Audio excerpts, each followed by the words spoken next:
All right, our webbing, 1-inch tubular webbing. All right, we can use this for many different things. We can use it for our anchor straps. We can use it for hasty harnesses.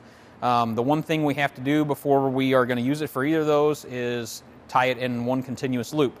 The way we do that, we use a water knot or a ring bend. You're just tying the two ends of the webbing together and creating one big loop, okay? So to do that, it's simple. It's just a simple overhand, basically an overhand follow through. So we're going to take our rope or our webbing, simple overhand knot. All right, make sure you give yourself plenty of tail, all right, on the opposite side of that. Now, you want to keep that webbing nice and flat. You don't want any twist in the webbing through that overhand knot, okay? Everything needs to be laying nice and flat. All right, you're going to take your other half of your webbing, your other end of your webbing.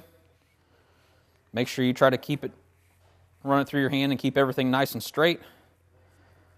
You're going to take the other end and basically trace this all the way back through. So I always try to start at my tail end here. That's where you have to start at your tail end. Make sure you're on the outside of that tail going through, not on the inside. A lot of guys make the mistake of starting on the inside and they're trying to shove everything through that direction. Doesn't work. So on the outside of that tail, coming in. Make sure you give yourself plenty of webbing on the other side so you have plenty for your tail on the opposite side. Wrap it around, follow it back through. All right? That's your water knot. Cinch everything down nice and tight.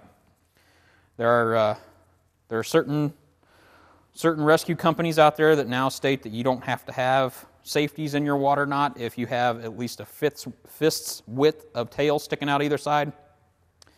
My school of thought is if you have a fist width of tail, you got enough to tie a safety in it, so tie a safety in it. So I'm just tying my simple overhand safety is all I'm tying in your webbing, okay?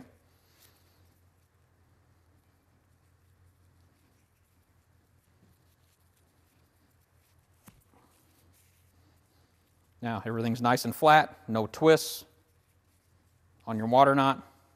You've got one continuous loop of webbing.